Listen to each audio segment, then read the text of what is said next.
Starting last year, the Oregonian turned its investigative spotlight on itself. The result was Publishing Prejudice, a disturbing look at the news organization's history of racism in its reporting and its editorial advocacy. This is Beat Check with the Oregonian. I'm Elliot Noose. A recent installment in the Publishing Prejudice series covered the Oregonian's reporting after the 1948 Vanport Flood, and in particular its failure to humanize the disaster's disproportionate impact on the city's black residents. People displaced by the flood moved into Portland's Albina district, but in the years that followed, the Oregonian cheered on the systematic destruction of the district, then the heart of Black Portland. One publicly funded project after the next, Interstate 5, Veterans Memorial Coliseum, the headquarters for Portland Public Schools, forced out hundreds of black residents. Today on the podcast, reporter Rob Davis interviews Sharon Gary-Smith, whose parents were among the black homeowners forced to leave the neighborhood and the community they had built there. Here's their conversation. Sharon Gary-Smith, thank you for joining us today. Thank you for having me. You grew up at 1835 North Benton, between what today is Portland Public Schools headquarters and a city water bureau lot. You were back there recently with our photographer, Beth Nakamura.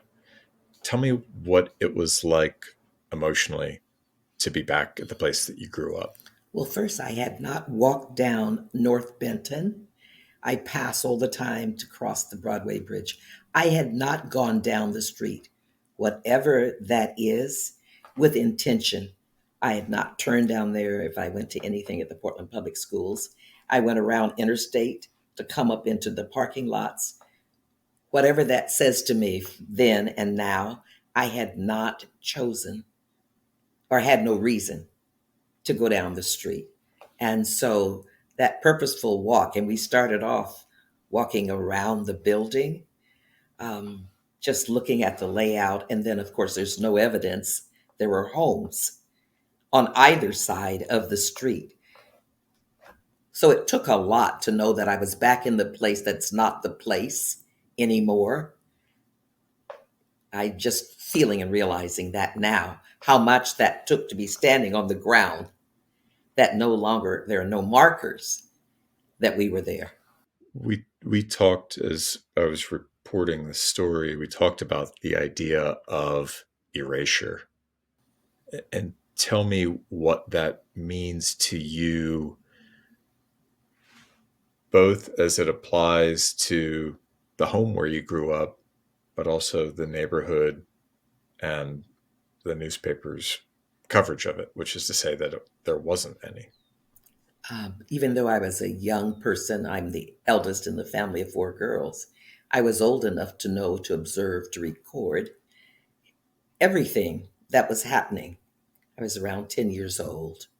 And so to be there the other day could have been cathartic, but it also was so soul disturbing, because this was the physical evidence. There's nothing physical to connect.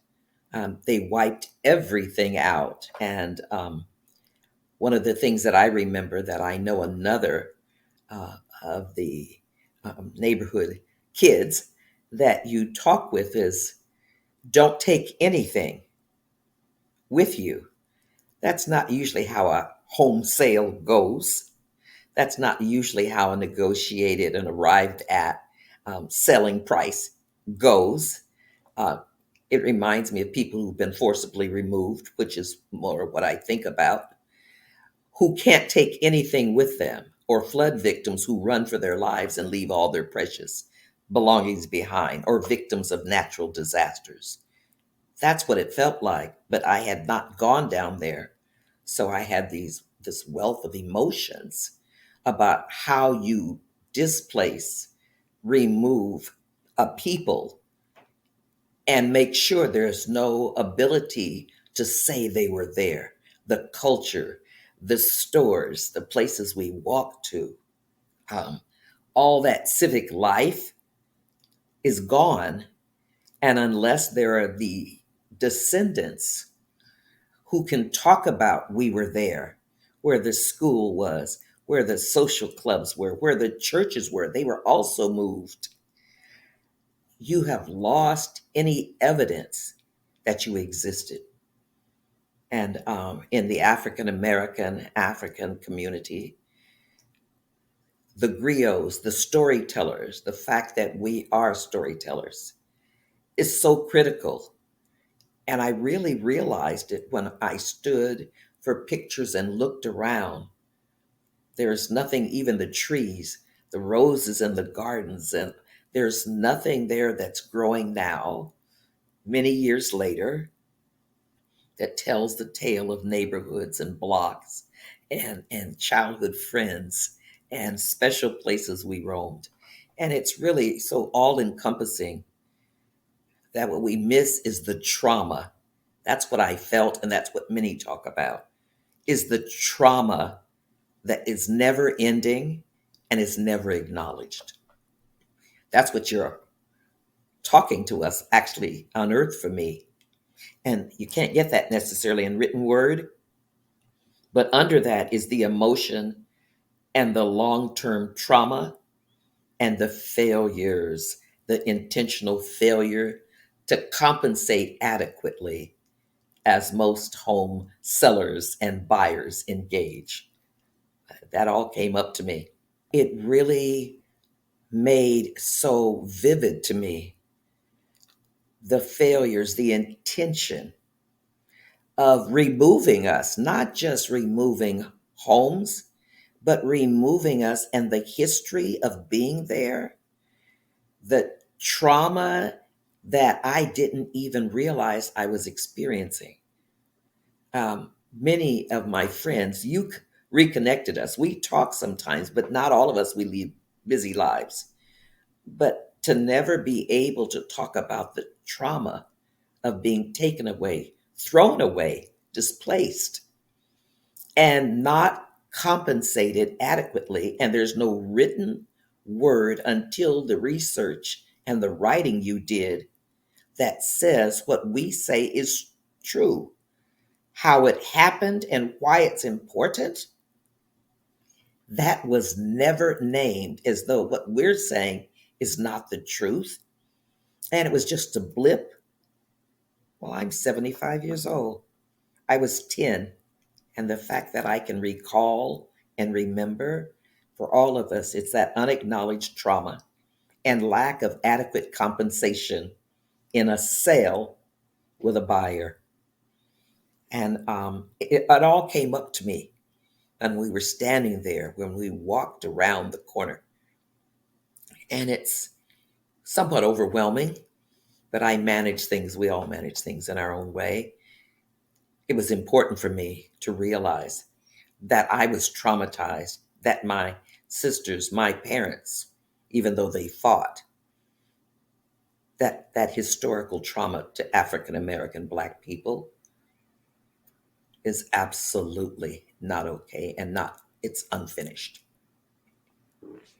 Tell our listeners what was lost. You were a child when you moved, or when you were forced to move.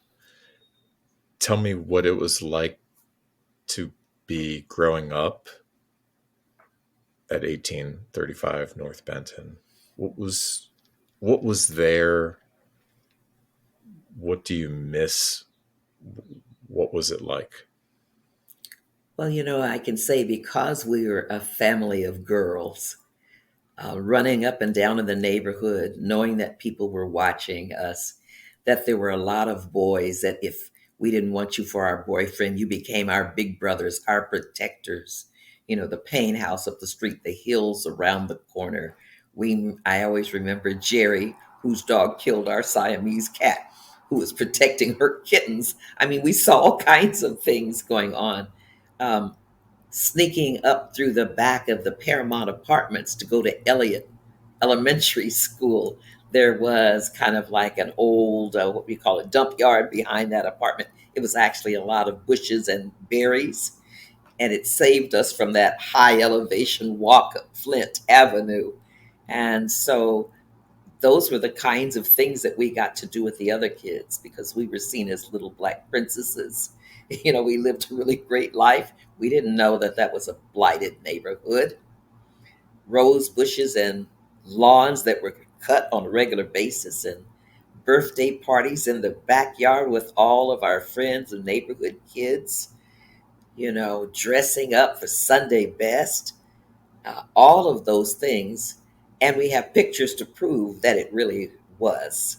Um, so when I went through the pictures, the photos for you, there's not a lot of sadness.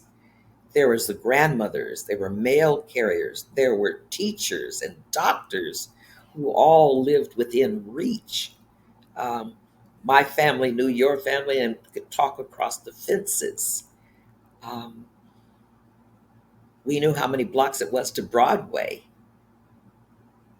and so you measure a neighborhood as not just how many homes there are, but how many stories and how many experiences and how many families were multi-generation, and that a sense of belonging when the city said you didn't or didn't really pay attention.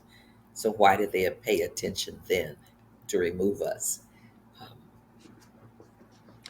As yeah. we reported in our series this week, the displacement of your family in 1961 and so many other Black families happened without a word in the Oregonian. Hmm. And at times when it did write about projects like Memorial Coliseum or the Interstate, the word choice that it used was to call them progress. And I Mhm. wonder what you make of the coverage and that framing. I think what I've reconciled, and I believe what, is that the paper was a mirror of the times. What's unfortunate is that I started to pursue journalism at Washington State because I'd been an editor, page editor in high school.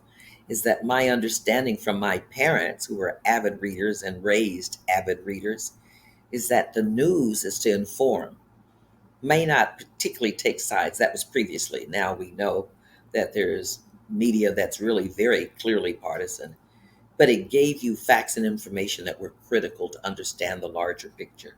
So to omit them or not consider them to be important, when I was in the South, I expected that because we understood how the journalism or what you got to view was managed. But would not expect that here.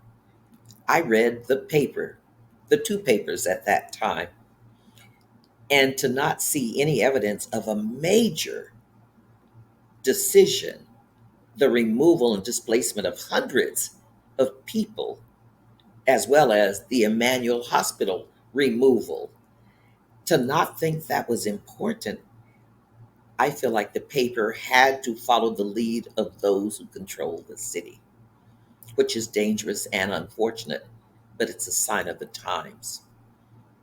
And so I expect journalists to be able to kind of rage at, to fight back, to inform, to tell the stories that people may not want to hear but need to know. So it's very discouraging and disappointing. But I know that in those times, we were not significant enough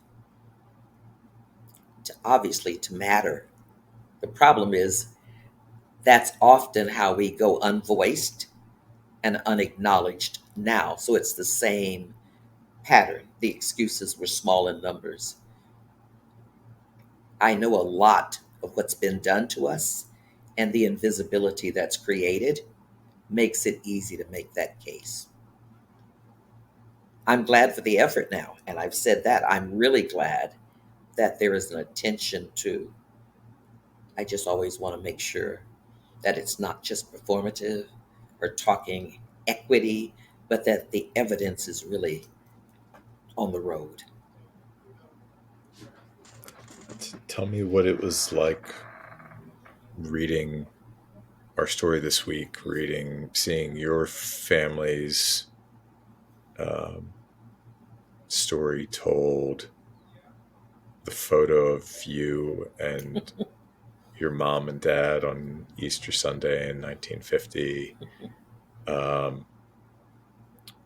was it hard to read? Was it cathartic? It was both. What do you make of it? I think I said, and I really want to thank you.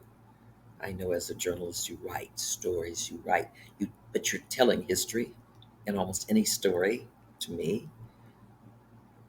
It was so powerful to read my story and centered with friends, folks I've known since childhood who had similar and different experiences that all captured that displacement and that push out. It was kind of cool to see myself it too, and my parents and the Maxis. I mean, we're childhood friends.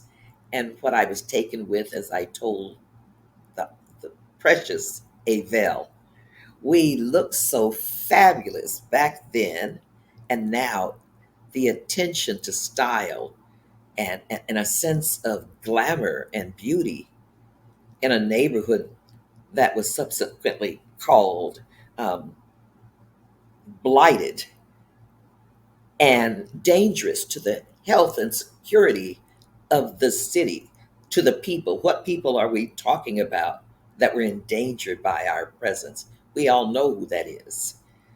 But I saw the beauty and the birthday parties and all of the dresses and the things we wore and the homes that we lived in, and the attention to the neighborhood's beauty.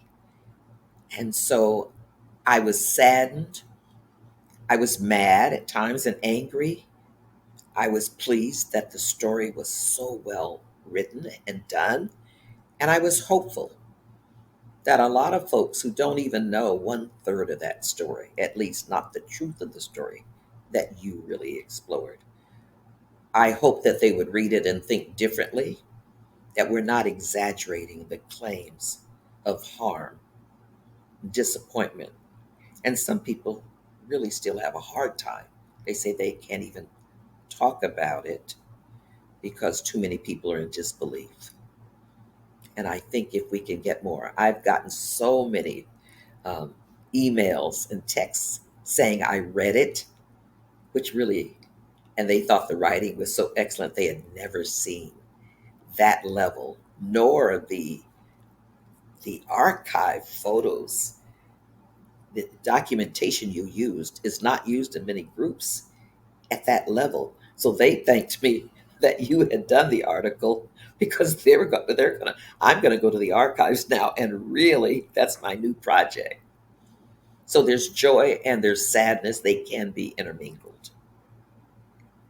You would have had plenty of reason and justification not to have talked to me. Mm.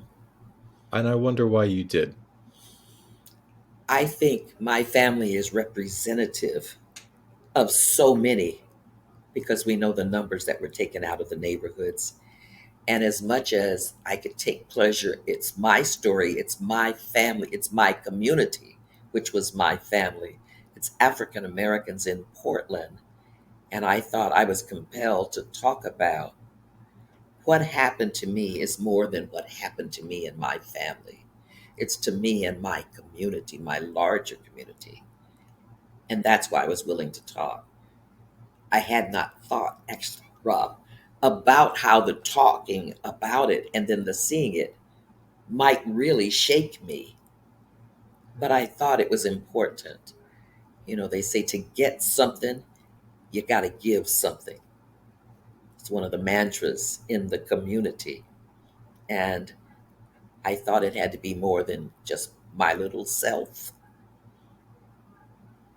One of the reasons I reached out to you in the first place was just to get your read of what we were trying to do. It was not to talk about your childhood experience. It was that, that came up in the conversation, but we talked for a long time. And I don't, I'm grateful that you shared that story. I've really, when we first talked, just wanted to know whether this was something that you thought we should do. Absolutely. Absolutely. But you also know what do that you see as the value in it? absolutely larger than this moment is how many people, how many reads. I was at a program last night with a um, staff person, a manager from the Oregon Department of Transportation. And I mentioned that I'm sending to the commission and to your colleagues. I hope that you will share all three articles. And they said to me, I just saw something about that. I said, don't worry, you're getting an email. And they are one of the people that I talked constantly about, you know, hollow apologies don't matter unless your actions and intentions don't continue to replicate. And so they were willing to listen, but I'm talking about the decision makers, the influencers. They're all going to get it. And several of them I know. The governor is going to get it from me. I've known and watched her a long time. Um, I think it's important. I think this should be required curriculum in Portland Public Schools because it's different than the story. I'm going to the board meeting in that building on that street and I'm going to bring it up. I think it is powerful, not about Sharon Gary-Smith, about the story that so many of us hold, that is Portland, Oregon history.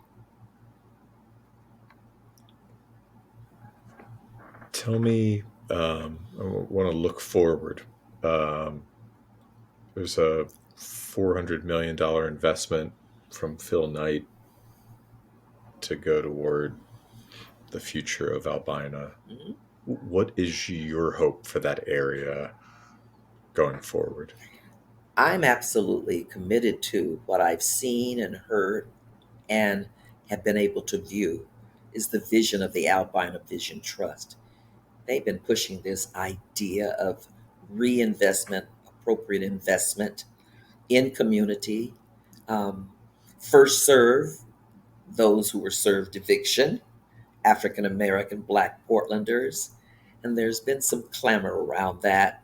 Well, the people that live there now are the people that lived around there, and we know who those people are who came after us as gentrification was really pushed.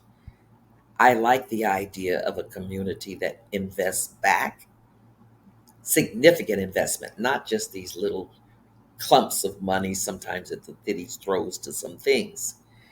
I want it to be the Phil Knight example, and I want others to come aboard at that level with that heft because we can rebuild the city close to the water. Transportation was always public transportation, all of the necessary connections. And I want it to rise as a community that's more diverse than many of them that are now in place. I'm a little bit concerned as I watch this. There's a high rise going up, of all things, down Flint or Dixon, and it's gone up so quickly, but it's right off of Broadway, and I understand it'll be 160 or so units. I don't think it's affordable housing, although there's all kinds of incentives that our city pushes for affordable housing. Um, but it has views to the west across the water, and it's going to have to be what, 7, 8 stories, which looks very unusual over there. Um, I'm concerned about speculators and developers who have always reaped the rewards um, and are white in this community we're trying to reclaim. So I know that the smartness of people like Rakaya Adams, D'Artagnan Kellerman, the smartness, and they're going to the community to really solicit and listen to the community. I think we can dream so big and we can do it. Portland's proven to do it intentionally for African Americans who were displaced and dishonored. I want to see how the city works with that, how the state works with that, how actively corporations and others and individuals like Phil Knight can get on board. I can't wait to see the first fruits of this dream.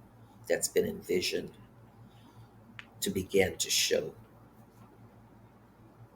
What is your charge? And we can conclude with this. What is your charge to the Oregonian going forward?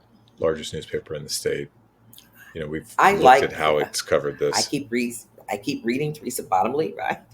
I keep reading how not only looking back, which is Sankofa, but you look back to go forward. And so I'm excited about the charge that has been made to the newspaper.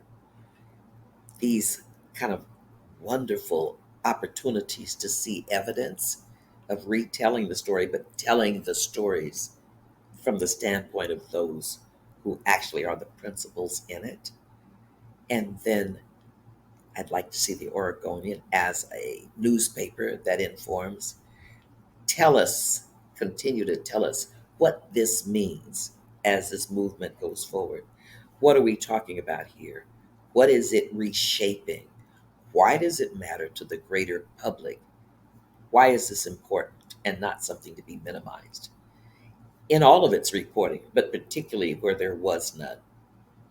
And so I'm excited and I'm hopeful, and I'm always willing to challenge and encourage at the same time.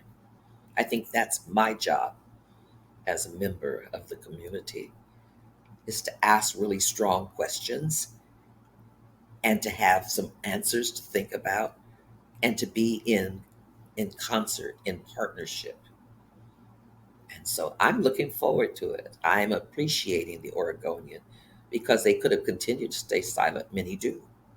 But I think there's a public obligation to not only apologize, but to show what you're doing different. Sharon Gary-Smith, I want to thank you for sharing your story with me, with our readers, and for joining us on the podcast today to talk Thank you about so it much. more. Thank you so much, Rob Davis.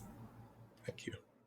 Well, thanks, Rob, for this conversation and for your reporting, covering more than a century of history and news coverage from the Oregonian. What were you expecting to find when you started this project, and how did it compare to what you did find? Thanks for having me on. I mean, I think that when we went into this, this idea of kind of bringing an accountability lens to the newspaper's history, and looking at how did this state get the way that it is? How were modern inequities built and institutionalized?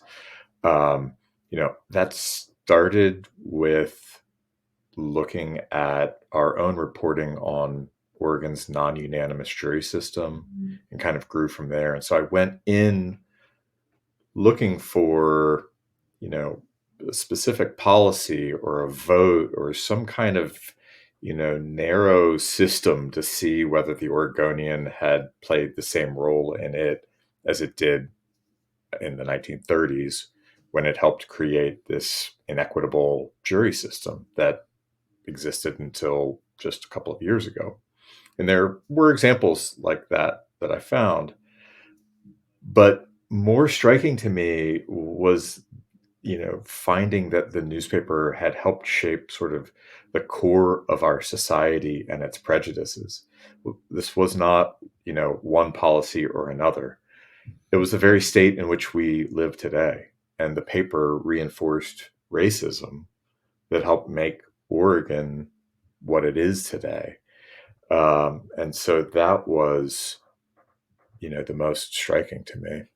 That the paper played an active role. It wasn't just reflecting the community of the time. It was doing two jobs. It's reflecting the community of the time, but it's also shaping the opinions of the community of the time. And so it is, it is not sort of a chicken or the egg. It is not one or the other. It was doing both.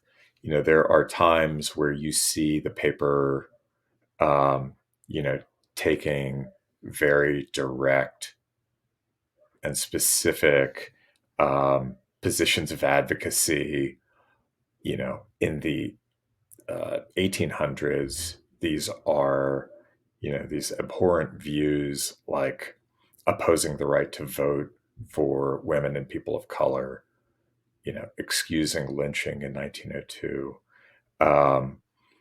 You know, as you get into the 1900s, it is, things like championing the dissolution of Vanport before the flood. There are, labeling the destruction of Albina as progress. And, of course, begging the question of progress for whom. So, I think there are times where you see the newspaper playing both roles. In the early 1900s, it was in editorials advocating for the legalization of Jim Crow segregation in the state. At the same time that in Washington and California, public accommodations laws were being passed. The type of law that didn't pass in Oregon until 1953. So, I mean, certainly Oregon is not the way it is today solely because of the Oregonian, but you see it helping to institutionalize, the racist viewpoints of the time, playing kind of both sides of it. So reporting this project meant, and especially the most recent installments of it, meant finding and interviewing people who were directly, personally harmed by the Oregonian's coverage and editorializing. People like Sharon Gary-Smith. How did the subjects of these stories, the people who became the subject of these stories, respond when you first approached them? I early in the reporting talked to people, including Sharon, not because I thought that I was going to tell their story, but because I wanted to engage with people in the community to see whether this type of reporting project had value and whether it was something we should even do. Because I didn't want to be kind of prescriptive and say, this is something that has to be done. I'm going to do it. And, let's go really deep and send that off into a community that would say, we don't need to hear this anymore. We know what happened. And so I talked to Sharon, I talked to Ed Washington, who was displaced by the flood in Vanport. This is the first question I asked them was, this is the concept for this project that I have. Is this something we should do? And over again, what I heard from people was, yes, this is one of the most valuable stories that you could ever tell in your career, which was profound and inspiring to me and helped carry me through the work. These are not unknown stories. At this point, if you have tuned into the news in Portland, in Oregon, you know about the impact of things like the Legacy Emmanuel project that destroyed 22 city blocks in the heart of Black Portland for a project that didn't happen, right? This is destruction for the sake of destruction. There's no trade-off for it. Interstate 5, at least there's a road there. Emmanuel, there's just fields, there's empty lots, there's parking lots today in what used to be the center of a vibrant, Black community. So why did the people that you spoke to feel that it was one of the most important stories that could be told today? These chapters have been written. The accountability lens, I don't think, had focused on the newspaper before. And so, I heard from people, well, in many ways, these stories have been told. And and it was clear that the newspaper's role in it had not been scrutinized.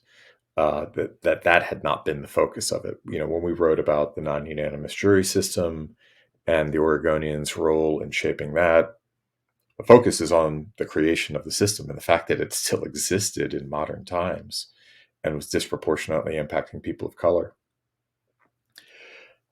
The 10th paragraph was about the Oregonians' advocacy for it. And so, you can read about the role that interstate construction played in destroying Black communities around the country.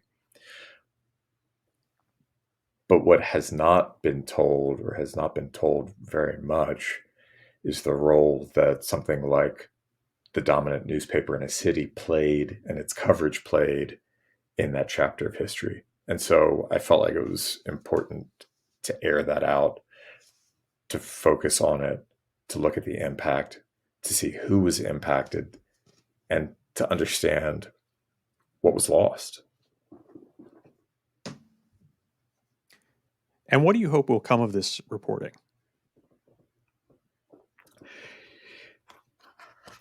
One of the best analogies that I heard for the work begins with the idea that, we have a house with dry rot in the foundation, and we had to strip away the walls and the floorboards to start helping to rebuild it.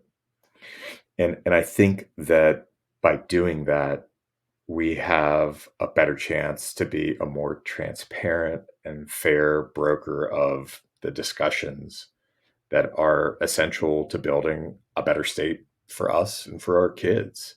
Once you know what's hiding in the basement, it felt wrong to ignore it. So has this experience, this reporting, has it affected the way that you are going to approach your own reporting in the future? One of the things, so we brought in community reviewers to provide what was essential and valuable feedback on the work. And one of the things that we heard from them was a desire for anchors in the present, looking at how through lines from these chapters of history still manifest today. And as I go forward and shift my focus back to the present, I hope that having told these stories can sort of do the inverse for my reporting, which is root today's problems in the past and help readers in the community understand how we got here. Well, thank you, Rob, for this reporting and for this conversation. Hey, thank you so much. Listeners will find a link to the entire Publishing Prejudice series in the episode description. When the first installments of the series were published, Therese Bottomley, editor of the Oregonian, wrote an apology and pledged to keep readers up to date on our present-day progress toward more equitable and inclusive news coverage. The episode description also includes a link to her latest update. Thank you for listening to Beat Check with the Oregonian. If you like this show, give us a 5-star rating and review in Apple Podcasts. It really helps people find the show. And tell a friend. Help spread the word. The best way to support our journalism and stories like this one is with a subscription to Oregon Live. You can do that at OregonLive.com/pod support. Until next time.